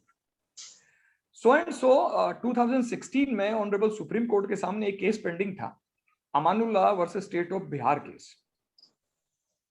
उस केस में ऑनरेबल सुप्रीम कोर्ट ने ये डिसाइड किया गया है कि कोई भी ऑफेंस यानी पब्लिक सर्वेंट अगर अपनी ड्यूटी बाउंड जो है उसको काम नहीं करता तो वो भी ऑफेंस की एम्बिट में उसकी परिधि में आता है। तो ऑनरेबल सुप्रीम कोर्ट ने ये डिसाइड किया कि पहले ये होता था कि जिसका कोई नुकसान हुआ वो कोर्ट आएगा, यानी लोकस स्टैंडाई जो है वो उस आदमी को हासिल है जिसके साथ कोई चीज अन्याय हुआ। बट अब हम उस डेमोक्रेसी में रह रहे हैं जहां पर कोई भी रॉन्ग एक्ट जो है वो किसी आदमी के खिलाफ नहीं सोसाइटी के अगेंस्ट माना जाता है। इसलिए अगर आपको किसी खामी का, सिस्टम की किसी खामी का आपको पता चलता है जो कि लापरवाही में आती है, नेग्लिजेंस में आती है, तो anyone bonafide with the facts in the society can move to the court. बहुत सिंपल सी बात है, एक जिले में या पूरे स्टेट पर में एक डिस्ट्रिक्ट में एक एग्जांपल सेट कर दीजिए, बाकी सारे अपने आप ही लाइन पर आ जाएंगे। तो बालवाइनी का इशू रहा। अब फीस का ये है कि ऑडिट की जिनको समझ है, नो प्रॉफिट नो लॉस के बेस पर सोसाइटी रजिस्ट्रार सोसाइटी उसको रजिस्टर करते हैं। और डीओ जब आता है, वानी सर की बात को मैं कंटिन्यू करता हूं सर, आप थोड़ा सा टाइम की वजह से शायद शेयर नहीं कर पाए। जब किसी स्कूल को मान्यता मिलती है तो उसके लिए संबंधित जो डीओ होता है वो एक टीम अपॉइंट करता है। टीम में एक गवर्नमेंट स्कूल के प्रिंसिपल रैंक का अफसर होता है जो उसका प्रिजाइडिंग अफसर होता है, और उसके साथ उसके असिस्टेंट्स होते हैं जो लेक्चरर लेवल के भी हो सकते हैं।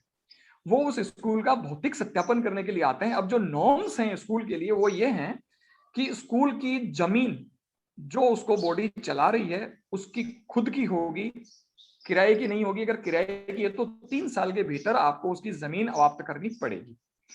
खेल का मैदान होगा, बिल्डिंग ऐसी होगी जिसमें सीढ़ियां होंगी, एक नहीं एक से अधिक जीने होंगे। आग लगने की कंडीशन में सेफ पासेस के लिए आप उसमें जगह बनाएंगे। आगे से एक गेट नहीं, पीछे से एक गेट होना भी जरूरी है। यानी खेल का मैदान भी स्कूल का खुद का होना चाहिए। Fees no profit loss no loss के बेस पर स्कूल को मान्यता मिलती है तो ऑडिट में ये चीज बहुत आसानी से पकड़ी जा सकती है कि साहब इन्होंने प्रॉफिट गेन किया है। अब बहुत सारी स्कूलों में जूते हैं, जुराब हैं, पेंसिल हैं, ड्रेस हैं, किताबों का बहुत बड़ा कारोबार जो ये लोग करते हैं। बहुत सारी स्कूलें तो इतने बेशर्म हैं कि स्कूलें जो ली है उनकी रिसीट तक दे देते हैं कि साहब ये स्टेशनरी इन्होंने यहाँ से ली है, आपको बेचने का लाइसेंस ही नहीं है। स्टेशनरी आप तब बेचेंगे जब आपके पास उस पर्टिकुलर उस चीज को सेल आउट करने का लाइसेंस हो, और ये स्कूल को मिल नहीं सकता क्योंकि उससे प्रॉफिट गेन होगा। तो ये रिसीट्स वगैरह जमा करा के आप कम से कम एक स्टेट में, एक जिले में एक केस एस्टेब्लिश कर दें, उसके बाद बाकी सब चीजें अपने आप सोल्व हो जाएगी। एक मित्र ने मान लीजिए, जैसे अब वानी सर कह रहे हैं कि एक डिस्ट्रिक्ट में आप एक केस पुटअप कर दें, एक नजीर बन जाएगी, वो उस स्टेट के प्रत्येक स्कूल और प्रत्येक केस पर अप्लीकेबल होगी। एक जगह बाद दूसरी जगह सेम फैक्ट है, फैक्ट के बेस पर, फैक्चुअल मैट्रिक्स पे दूसरी जगह उसका इलाज अपने आप हो जाएगा। और अगर एक स्टेट में हुआ तो दूसरे स्टेट में वो एप्लीकेबल हो जाएगी। तो लीगल हमारे पास रेमेडी है, बशर्ते कि उसको सही ढंग से हम इस्तेमाल करें। और आरटीआई इतना पावरफुल वेपन है सर कि फंडामेंटल, जैसे अपन आरटीई की बात करते हैं तो आरटीई गवर्न होता है संविधान के अनुच्छेद 21 से, यानी फंडामेंटल राइट, जीवन जीने का अधिकार, शिक्षा भी उसके अंदर इंक्लूड होती है। हम लोग गलती क्या करते हैं कि आरटीआई जब पुटअप करते हैं तो उसे एक नॉर्मल वे में पुटअप कर देते हैं, तो फिर 30 डेज का टाइम एंड लैशेज, और उसके बाद वो आगे बढ़ता रहता है। बेहतर होगा कि कोई भी साथी अगर एजुकेशन से रिलेटेड किसी इशू पर कोई भी आरटीआई पुटअप करे तो सेक्शन 7 का उल्लेख करे कि साहब ये शिक्षा के अधिकार से संबंधित सूचनाएं हैं, इससे व्यक्ति या व्यक्तियों या बच्चों के जीवन जीने के अधिकार जो आर्टिकल 21 के तहत प्रदत्त है निकट रूप से संबंधित है, और इस कंडीशन में आपको 48 आवर्स में इंफॉर्मेशन देनी पड़ेगी, और नहीं देते हैं तो 48 आवर्स के बाद आप उसे पुटअप करें। वानी सर, SSOID जो आजकल चल रही है राजस्थान में, तो अधिकांश स्कूल में उसमें ऑनलाइन कर दी गई है, उसमें अलाइन हो गई है। मैं अभी सुबह ही देख रहा था, कुछ मैंने भी पेंडेंसी है मेरी, तो वो चल रही हैं। और बहुत सारे इस बारे में डॉक्यूमेंट्स जो हैं वो सारे मैंने भी हासिल किए हैं। स्कूलों में जैसे एम्प्लॉइज का क्या है, एक बड़ा सा मौजू है गवर्नमेंट स्कूल्स का। हम ये देखते हैं कि स्कूल की टाइमिंग तो है 7:30 बजे, और महाराज चले आ रहे हैं गाड़ी लेके 8 बजे, स्कूल की छुट्टी हो जाती है 1 बजे, महाराज भाग गए 12 बजे, और रजिस्टर्स में हर तरह की फोर्जरी करती है। तो मित्रों के साथ मैं कुछ लॉज शेयर कर रहा हूँ। बहुत आसान सी चीज है, आपको ये पता चले कि हैबिचुअल है कोई आदमी जो लेट आता है, और आप उसे पीटीएम में, पेरेंट्स टीचर मीटिंग है या संबंधित प्राचार्य है, उसको आप बिल्कुल रिटर्न में इस बारे में कंप्लेंट देंगे, साहब हमारे ये देखने में आया है कि ये आपके जो स्कूल है इसमें फलान फलान टीचर एंड फलान फलान अथॉरिटी जो है डेजिग्नेशन वाला आदमी रोज लेट आता है और हम इसे वॉच करते हैं, इस बारे में एक्शन लें। अगर वो एक्शन नहीं ले तो 166 डे में तो प्रिंसिपल रिस्पॉन्सिबल हो जाएगा, बट उसकी वीडियोग्राफी कर लें। अब लॉ ये कहता है कि सरकारी रिकॉर्ड है उसमें वो फैक्ट रखा जाएगा जो कि ट्रू हो। मान लीजिए आपके पास आपकी कंसर्न स्कूल के एक आदमी की 2 दिन 3 दिन की वीडियो है जिसमें वो आदमी रोज 8 बजे स्कूल में एंटर करता हुआ आप रोज देखते हैं। स्कूल में जाके वो सिग्नेचर अटेंडेंस शीट पे साइन करेगा, 7:30 AM आने का टाइम सिग्नेचर मारेगा और आउट टाइम 1 बजे का डालेगा। तो गवर्नमेंट जो रिकॉर्ड है उसमें उसने आधे घंटे की टाइम की चोरी कर ली। देखिए, मैं बहुत सारे एडवोकेट्स हैं मेरे साथी होंगे बहुत सारे, तो उसमें मैं कहता हूं कि गवर्नमेंट रिकॉर्ड में अगर आपने टेम्परिंग करी है तो आईपीसी में बहुत पावरफुल सेक्शन है 466 टेम्परिंग ऑफ गवर्नमेंट रिकॉर्ड, और उससे अगर उसने किसी तरह की मूवेबल या इमूवेबल, यानी इसमें सैलरी मिल रही है, तो सेक्शन 467 लग जाती है और 471 लग जाती है, और उसमें उम्र कैद की सजा के प्रोविजन है। राजस्थान के चूरू जिले में तारानगर थाने में मेरी एफआईआर संख्या 64/2017 दर्ज है। उसमें ऐसा ही हुआ था कि एक टीचर स्कूल में गैर हाजिर था, हॉस्पिटल में इलाज करा था, 250 किलोमीटर उसने अपने आप को प्रेजेंट दिखा के सैलरी उठाई, पुलिस ने पैसे देके उसमें 3 बार एफआईआर लगाई, मैंने रीओपन करवाई, और इस टाइम कोर्ट में कॉग्निजेंस लेकर उसे 420, 65, 67, 68, 71 में अरेस्ट वारंट से तलब कर रखा है। एग्जाम्पल मैंने सेट किया है, मैं शेयर कर दूंगा आपको, और उसमें हालात ये हो रखी है कि अब हम ऊपर वाली कोर्ट में इस चीज के लिए लड़ रहे हैं कि साहब उसका कंसर्न प्रिंसिपल भी आना चाहिए। 3 बार जिन पुलिस अधिकारियों ने गलत इन्वेस्टिगेशन किया, टेंटेड इन्वेस्टिगेशन, उनको भी लीजिए। नीचे वाली कोर्ट ने गलती कर दी तो हम उनको जोड़ने के लिए लड़ रहे हैं। 7 तारीख को उसका फाइनल डिसाइड होना है, एडीजे कोर्ट डिसाइड करेगी राजगढ़, तो मैं शेयर करता रहूंगा। तो ये एक एग्जांपल सेट करने की बात है सर, आदमी को लड़ना पड़ेगा। आपने बहुत जी जी आप पूरी कीजिए अपनी बात। तो मेरा ये है सर कि एक प्रॉपर वे में सिंपल एक आरटीआई एक वो चीज है जो आपको इंफॉर्मेशन प्रोवाइड करती है, आप उसके कॉन्सिक्वेंस के बारे में भी ध्यान रखें। मेरी ये जो सारी मैं बात कर रहा हूँ वो उसमें आती है। अगर ये तो था गवर्नमेंट का एग्जाम, आपको सीधा सीधा ही आ गया। समटाइम्स प्राइवेट स्कूल की आपको इस तरह की गलती समझ में आती है कि साहब ये फीस का निर्धारण ऐसे किया, या इन्होंने स्टेशनरी बेची, या ड्रेस देने के लिए बाउंड किया, या आपने उसको एक ही जगह पूरे शहर में वो मिल रही हैं, 3 दुकानें होनी चाहिए, उसका उन्होंने पालन नहीं किया। इस तरह की जितनी भी चीजें होती हैं उनका एक ही पनाश, एक ही रामबाण इलाज है कि उसके संबंधित डीओ को आप इस बारे में इन्फॉर्म करें, 14 दिन में रिमाइंडर दें, और रिमाइंडर नहीं दिया, रिमाइंडर देने के बाद भी इस बारे में कोई एक्शन नहीं हुआ और आपने उसमें मांग की है कि एक्शन ले, मुझे सूचित करें, तो अगर आपको वो सूचित नहीं भी करता है तो आपके राइट को मारता है, तो एक 166A आईपीसी में एक कंप्लेंट कंसर्न कोर्ट में पुटअप कर दीजिए, पूरे डिस्ट्रिक्ट के लिए नहीं स्टेट के लिए केस बन जाएगा। और ये बहुत लंबी चौड़ी चीजें नहीं होती। आदमी को हमारे साथ अन्याय इसलिए होता है कि आपको राइट्स नहीं पता। युक्त फीस क्या है कि साहब नो प्रॉफिट नो लॉस में है, तो आपकी जितनी लागत लगी है उसमें बच्चों की संख्या का भाग दे दीजिए, उसमें से वो निकाल दीजिए जो आरटीई में आए, क्योंकि उसका तो फीस आपको लगी नहीं है। उसके बाद जो फी आई है वो हम इसको अच्छे से कर सकते हैं। ऑडिट की जो समझ रखें उसको आपको इस बारे में साथ लेना पड़ेगा। चूंकि मैं ऑडिट की समझ नहीं रखता तो इस बारे में मैं कोई ज्यादा कमेंट नहीं कर सकता। बाकी साथी इस बारे में होंगे, वो कैरी ऑन करें। मेरा आज का मैं 2 बात कहता हूँ, आप सुनिए। ताराचंद जी सर, भवानी जी देवेंद्र सक्सेना अर्ज कर रहा था। भवानी जी सक्सेना जी एक मिनट जी। ताराचंद जी, जैसे कि हमारे जो गेस्ट है पराशर जी ने एक सवाल जो खड़ा किया कि सीबीएसई की 2 बोर्ड और 2 मान्यताएं चल रही है। सीबीएसई जी मैं सुन पा रहा हूँ। ताराचंद जी आप अनम्यूट रहें और हमें बताएं कि जो हमारे साथी पराशर जी ने जो मुद्दा उठाया है, सीबीएसई की 2 मान्यताएं हैं, बोर्ड हैं, इस पर आपके क्या विचार है और इस पर क्या कानूनी पक्ष बनता है? अंकल वो अभी एक इमरजेंसी, माफ कीजिएगा सर, मैं उस दौरान थोड़ा सा कोई फोन आ गया था मेरा, तो मैं उसको पूरा सुन नहीं पाया जी। तो अगर इन शॉर्ट वो समअप हो जाए 1 मिनट, तो 1 मिनट में बता पाऊंगा मैं आपको।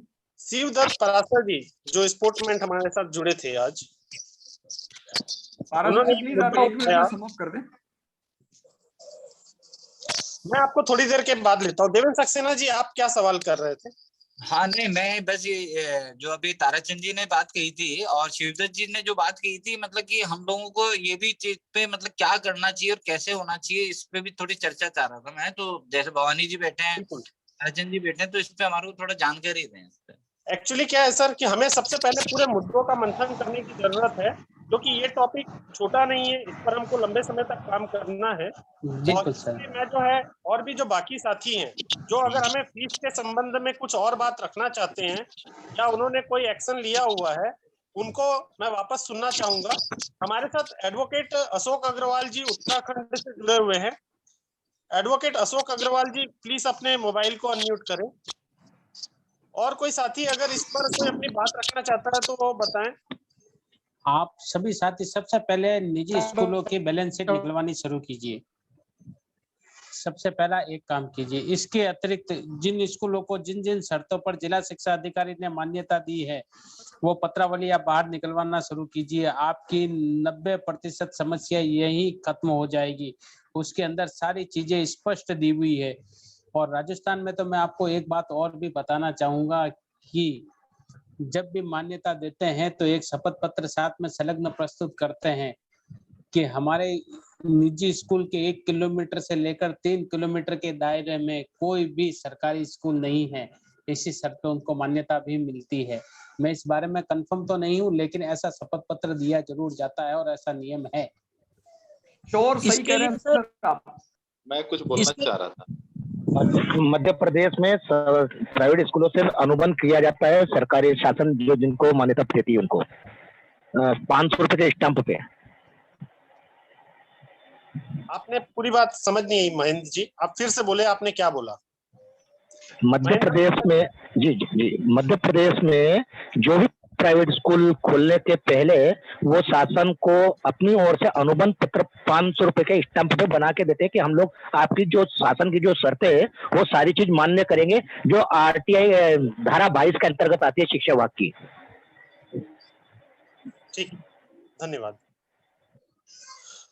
कोई साथी बोलना चाह रहा था।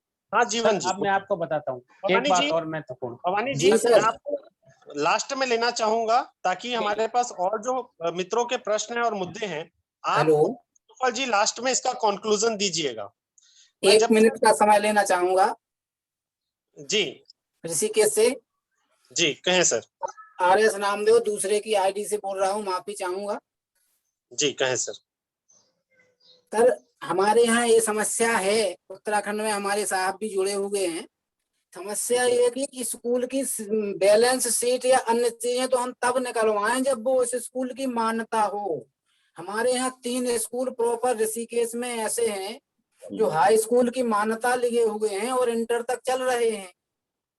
तो अब हम उनकी बैलेंस शीट का क्या करेंगे? इतने हमारे पास बुद्धि है नहीं कि हम कुछ आगे कार्यवाही कर सकें या सक्षम नहीं है, ये कुछ भी कह लीजिए। तो उसमें थोड़ा सा ये आपका टॉपिक है तो शायद इसमें भी कोई महानुभाव विचार रखें कि उसके लिए हमें क्या करना है। बिल्कुल नामदेव जी, आपके प्रश्नों को हम आगे हमारे जो वरिष्ठ साथी हैं उनसे हम लेंगे और भी जो प्रश्न हैं हम उसको पहले कंक्लूड कर लेते हैं।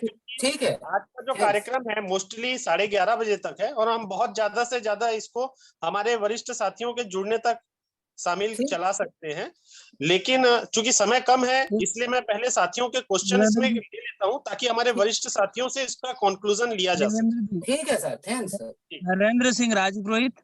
मैं ताराचंद जी से एक सवाल था मेरा कि जो आर्टिकल 21 का अपन मेंशन कर सकते हैं क्या इसमें? शिक्षा विभाग में आरटीआई लगाते हैं तो आर्टिकल 21 का बिल्कुल लगा सकते हैं। ये फंडामेंटल राइट से गवर्न होती है एजुकेशन। आरटीई का जो भी चीज है।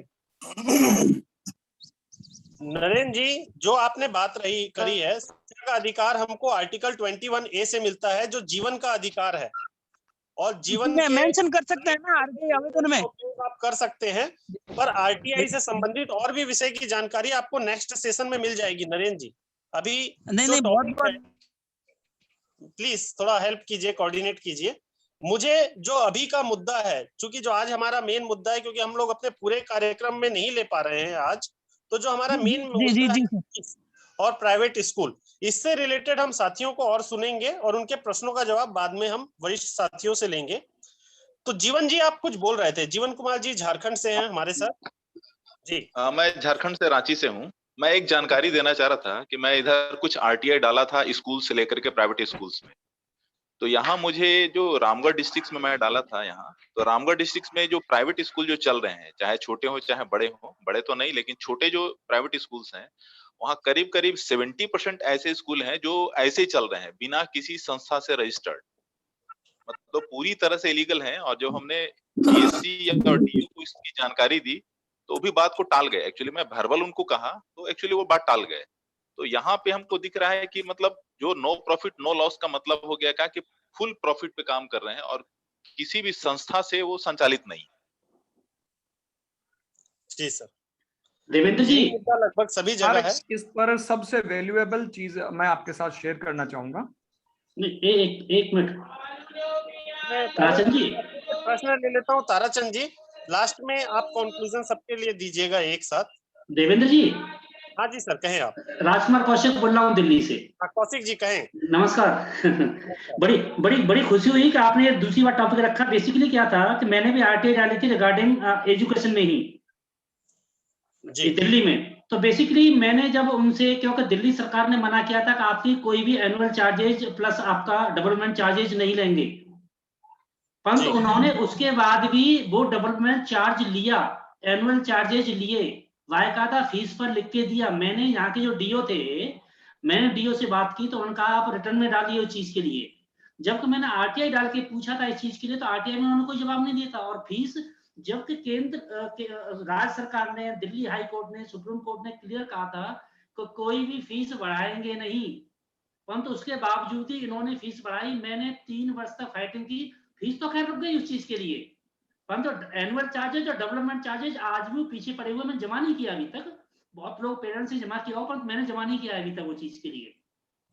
तो उसके लिए तारचंद जी से मैं एक तो उनका कॉन्टेक्ट नंबर तारचंद जी का, ताकि आगे हम कंसल्ट कर सकते उस चीज वो ग्रुप में डाल देंगे सर, और आप सब हमारे व्हाट्सएप ग्रुप में जुड़ जाइएगा, मैं लिंक शेयर कर दूंगा। मैं व्हाट्सएप ग्रुप में जो ऑलरेडी हूँ।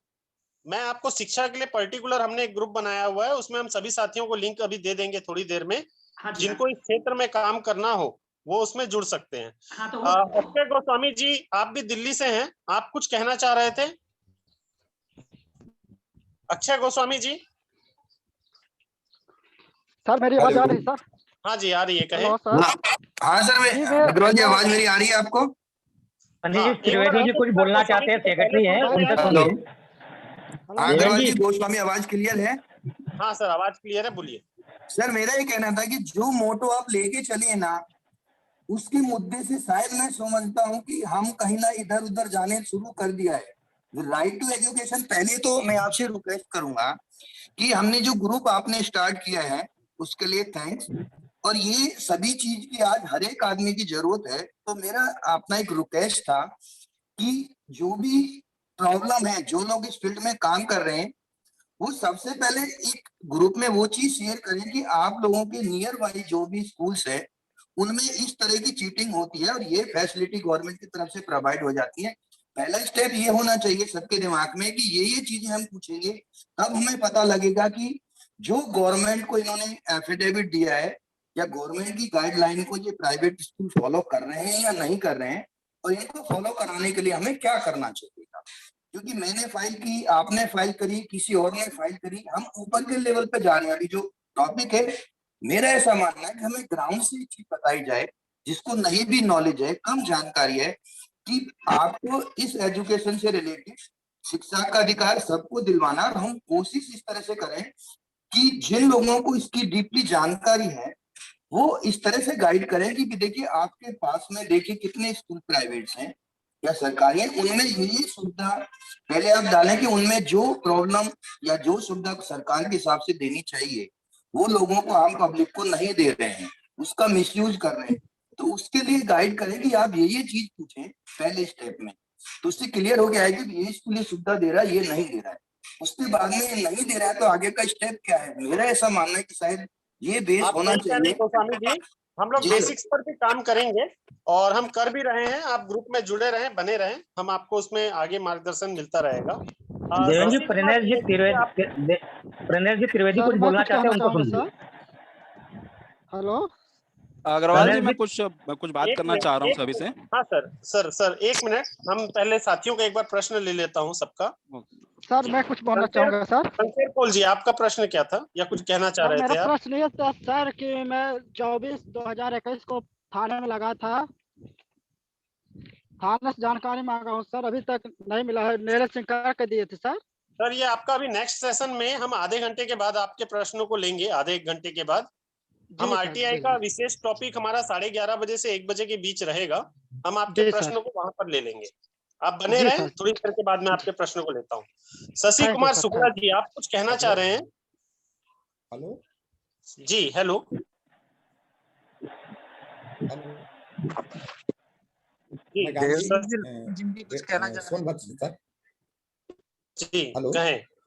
जी, कहें सर।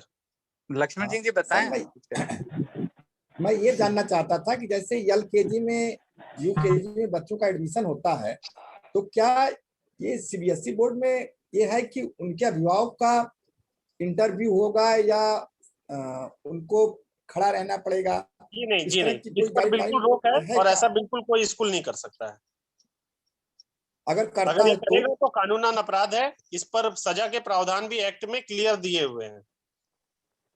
लेकिन ओके सर, लेकिन मैं देखता हूँ अक्सर कि वो लिखते हैं कि वो आप अपने बच्चे को अगर ऐसी कोई बात आपके सामने आती है तो प्लीज हमें साझा करें। ऐसे स्कूलों के लिए हम बिल्कुल काम करेंगे कि उनके विरुद्ध, और ये बहुत ही चिंता का विषय है अगर ऐसा है। देवेंद्र सक्सेना जी, आप कुछ कहना चाह रहे थे? लक्ष्मण सिंह जी हमारे बीच में है, अजमेर से कौन से हैं और बड़े अच्छे जागरूक व्यक्ति हैं। ये कुछ कहना चाह रहे थे, उनको उठा रख के। नमस्कार लक्ष्मण सिंह जी, प्लीज आप अनम्यूट करें और अपनी बात रखें।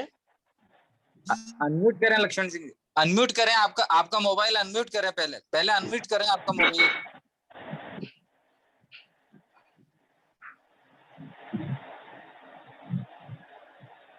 जब तक मैं गांधी जी बहुत देर से हमारे साथ एम गांधी जी हैं, हाँ। रखना चाहते हैं एम गांधी जी? सर मैं अपना प्रश्न रख दिया, वो LKG और वाला प्रश्न नहीं था मेरा। Okay sir. हाँ लक्ष्मण जी नमस्कार सर। आवाज। नमस्कार जी, नमस्कार जी बताएं सर। सर। चीज तो ये कि आप सभी को बहुत बहुत नमस्कार और बहुत अच्छा लगा मुझे। एक जागरूक मंच से आज मैंने बातचीत कर रहा हूँ। बहुत सारे लोग ऑल ओवर इंडिया से जुड़े हुए लोग हैं। मैं छोटा सा मेरा परिचय दूंगा। कंज्यूमर राइट्स, ह्यूमन राइट्स पे 2004 से वर्क कर रहा हूँ और गवर्नमेंट योजनाओं पे वर्किंग है। जिस मुद्दे बात कर रहे हैं उसमें मैं काफी कुछ जानकारी रखता हूँ। जो तो सर आरटीआई हमें से संबंधित आप लोग बात कर रहे हैं, फीस की प्रॉब्लम है प्राइवेट स्कूलों में, इसका क्या समाधान आप जी, देखते हैं? सर सिंपल सा ये है कि जब तक इन्हें सरेंडर नहीं करेंगे स्कूलों को, और राजस्थान बोर्ड से रिलेटेड सभी लोगों को, इन लोगों को बाकायदा सरेंडर, गवर्नमेंट से सरेंडर स्कूलों को करना, मेरे तरफ से तो इनका यही हल होगा कि जब तक इन्हें खुद को ये नहीं महसूस हो जाए कि यार अब कोई अभिभावक गण जागरूक हो, जागरूक है, तब तक ये तरीके से शोषण करते रहेंगे। जी बिल्कुल सर, बिल्कुल ठीक है। धन्यवाद सर, और आप हमारे साथ जुड़े रहे और हमें मार्गदर्शन देते रहे। मैं अब जो हमने अभी तक जो प्रश्नों का कंक्लूजन जितने इकट्ठे किए हैं, अब उससे हम अपने वरिष्ठ साथियों से इस पर मार्गदर्शन ले लेते हैं। भवानी शंकर जी आप अपना मोबाइल अनम्यूट कर लें और शेष साथी अपने मोबाइल को म्यूट रखें ताकि हम जो है कंक्लूजन की तरफ जाएं। हमारे पास ज्यादा समय नहीं है अभी कार्यक्रम को करने के लिए। प्रणेश त्रिवेदी आप कुछ बोलना चाहते हैं? थोड़ा सॉरी, एक बार मैं पनेश त्रिवेदी जी को एक बार बोलना चाहूंगा। पनेश सर मैं भूल गया था, सॉरी, आपने मुझे बोला भी था। नहीं कोई बात नहीं सर, आवाज आ रही है सबको मेरी? जी। मैं आपको अपना परिचय, सबसे पहले सभी वरिष्ठ साथियों को अपना परिचय दे दूं। मैं रायपुर जिला छत्तीसगढ़ पेरेंट्स एसोसिएशन का सेक्रेटरी हूं और आप सबको सादर प्रणाम करता हूं और बहुत अच्छा लगा आप लोगों से मिलकर। मेरा एक छोटा सा सुझाव है आप सभी के लिए। आप उसमें अपने अपने विचार रखें और मुझे भी अवगत कराएं इन सब चीजों से। मैं ये चाहता हूं कि आज अपन लोग तो सब लोग मीटिंग कर लेते हैं, एक दूसरे को समझ लेते हैं, सब लोगों को उसका सुझाव भी देते हैं, लेकिन क्या होता है सबसे आखिरी में प्रॉब्लम फेस करने के लिए कहाँ पर आती है? वो प्रॉब्लम ये आती है कि जो आम अभिभावक है वो अपने काम में इतना उलझा हुआ है कि वो ये सारी चीजें नहीं कर सकता है। तो उसके लिए मैं एक छोटा सुझाव देना चाहता हूँ कि हम सभी मिलकर जहां पर जो व्यक्ति काम कर रहा है या जो व्यक्ति जहां से भी जुड़ा हुआ है, हम सब एक प्लेटफॉर्म पर आकर सभी लोगों को जोड़ने का काम करें। जोड़ने के बाद में उन लोगों को पर्टिकुलर सारी जानकारी मीडिया के माध्यम से। 1 मिनट सर, आप अपना माइक म्यूट करेंगे? सब म्यूट रहें, 2 मिनट रुकिए। हाँ कहें पनेश जी, आप कंटिन्यू करें। तो मैं ये चाह रहा था कि एक प्लेटफॉर्म तैयार किया जाए जिसमें आरटीआई से रिलेटेड सारी जानकारी अपन जो नॉर्मल अभिभावक हैं उन लोगों को दे सकें और उन लोगों को जागरूक कर सकें। दूसरी चीज ये कि अगर कोई भी पालक कहीं पर भी पीड़ित होता है, चाहे वो राजस्थान हो, चाहे छत्तीसगढ़ हो, चाहे मध्य प्रदेश हो, चाहे कोई सा भी स्टेट हो, तो अगर हमारे पास इन सब लोगों के नाम और वो सारी चीजें रहेंगी तो हम संबंधित पालक कहीं का भी हो तो हम उनको हैंड ओवर कर सकते हैं और उनकी जितनी भी समस्याएं हैं उनका निराकरण प्रॉपर वे पे कर सकते हैं। लेकिन इन सब चीजों के पीछे हम अगर ये सोचेंगे कि हम सारी चीजें उन लोगों को बगैर किसी भेदभाव के अपन करना भी चाहें, तो क्या होता है कि जनरली देखने में यही आता है कि कुल मिलाकर अभिभावक आगे नहीं आ पाता। उसके पीछे सबसे बड़ा कारण ये आता है कि अभिभावक जाके अपने काम धंधे को छोड़ के जाके स्कूलों में लड़ नहीं सकता और उसको इतनी जानकारी होने के बाद में भी, सक्षम बनाने के बाद में भी वो कभी जाकर वो लड़ाई लड़ने की चेष्टा नहीं करेगा। तो एक ऐसा प्लेटफॉर्म तैयार कर दिया जाए जिसमें सारी की सारी सुविधाएं अपन उनको मुहैया कराएं, लेकिन उन सारी चीजों को मुहैया कराने के पीछे भी, उसके पीछे भी अपना कुछ उद्देश्य होना चाहिए और संबंधित पालक का भी उद्देश्य पूर्ण रूप से होना चाहिए। और दूसरी चीज ये कि जो स्कूल फीस समिति की जो अपन बात कर रहे थे सारे के सारे मिलके, यहाँ पर देखने में यही आया है कि जिला शिक्षा अधिकारी कार्यालय से आरटीआई को लेकर किसी भी प्रकार की कोई संवेदना उनके मन में नहीं है। जितने भी आरटीआई लगाए जाते हैं या कोई पालक लेकर जाता है तो ये लोग क्या है, आंख बंद करके, मुंह नाक बंद करके अपना काम करते रहते हैं और अभिभावक को भी परेशान करते हैं, और अभिभावक 4-5 चक्कर लगाने के बाद में थक जाता है।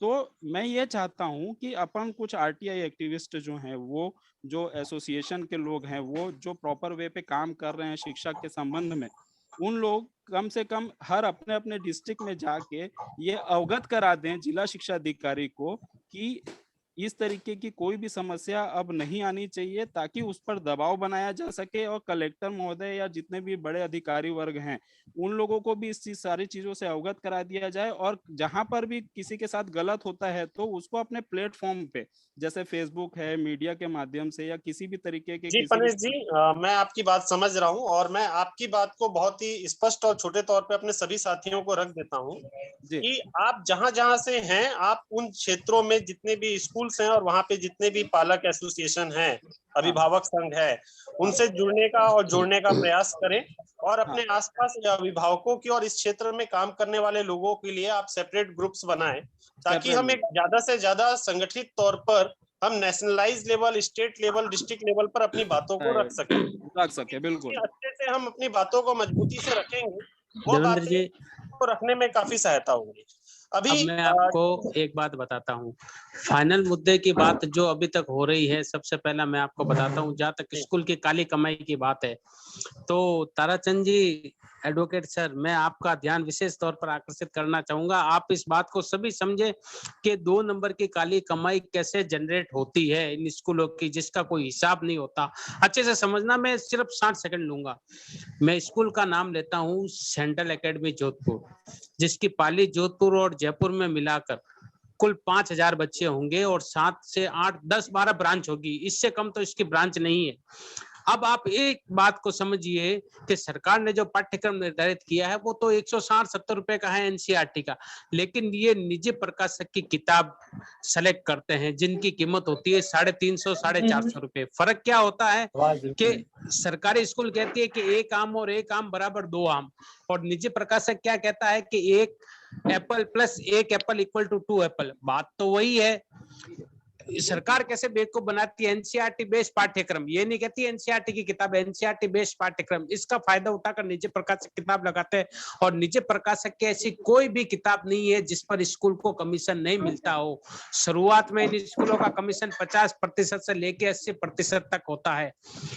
अब क्या होता है, मुद्दे की बात आप सुनिए, 2 बात मैं आपको कहूंगा। कोई भी अभिभावक किसी भी बच्चे की, चाहे नर्सरी से लेके 9वीं तक, 10वीं 11वीं तक बच्चे की निजी प्रकाशक की किताब खरीदता है, 4000 रुपए से कम किसी का भी सेट नहीं आता है 4-4.5 रुपए से। ये बात तो एकदम सही है। अगर उसके अंदर 50% भी कमीशन जोड़ दिया जाए तो कमीशन होता है 2000 रुपए। तो साहब, अगर किसी स्कूल में जैसे सेंट्रल एकेडमी के 5000 बच्चे हैं तो 2000 इंटू 5000 कितने हुए साहब? ये जो पैसा जनरेट हो रहा है ये पैसा ब्लैक का है। इसका कारण ये है कि कोई भी अभिभावक किताबों का बिल कभी दुकान से खरीद के लाता ही नहीं है। अगर वो लाता है तो उस पे सिर्फ केस लिखा होता है और आपके जाने के बाद उसको फाड़ दिया जाता है। किताबों पर कोई जीएसटी होता ही नहीं है। ये 2 नंबर की कमाई जो जनरेट होती है किसी को पता ही नहीं लगती, और ये इतनी कमाई है कि इसके अंदर सरकार एक दिन में 1 राफेल खरीद सकती है।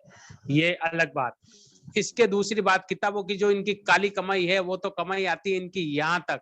इसके अतिरिक्त इनकी एक और बात है जो आप मुझे 1 मिनट का समय दे, सोचने दे, मैं आपको बताता हूँ कि दूसरी और काली कमाई की कैसे जनरेट होती है। आपको नेक्स्ट में लेता हूँ। मैं क्रिस्टोफर पॉल जी को आपको बुलाऊंगा वापस। Christopher Paul sir, please unmute करें अपने आप को।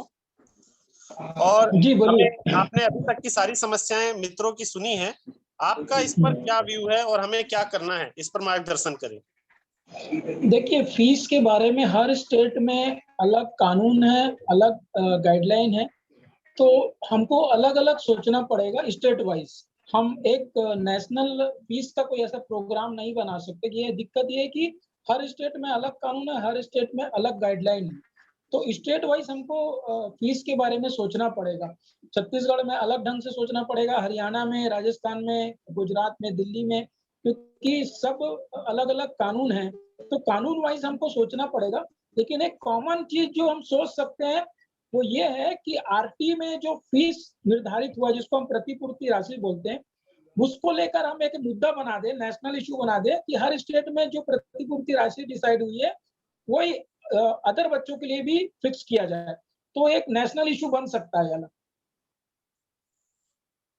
बिल्कुल सर। अब दूसरी बात जो मुझे याद आई है, जी बोलिए भवानी जी।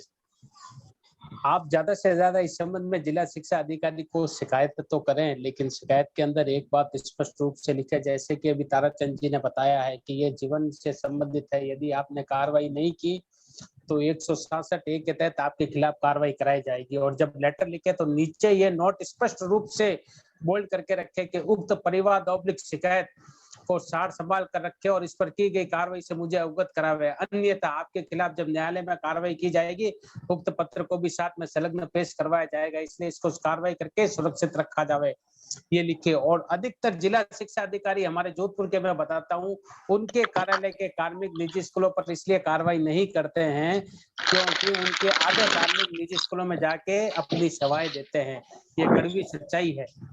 आप कहो तो मैं स्कूलों के नाम भी बता देता हूँ और कार्मिकों के नाम भी बता देता हूँ, इसीलिए बल्कि इस पर आप काम करिए। हम चाहेंगे कि आप उस पर कुछ एक्शन लेकर हम लोगों को कुछ करके दिखाएं। बिल्कुल, मैंने मांगा सर, मैंने उनसे मांगा। देवेंद्र जी, फीस के बारे में डिस्कस किया जाए। फीस तो मैं आपसे सभी साथियों से चाहूंगा कि फीस पर अगर किसी को और कुछ कहना है तो बस ये अभी आखिरी मिनट है। किसी का कोई सवाल है फीस के रिलेटेड? सर सुरेश मौर्य गुजरात से। हाँ बोलिए। सर मेरा कहना यह है कि जो फीस हम लोग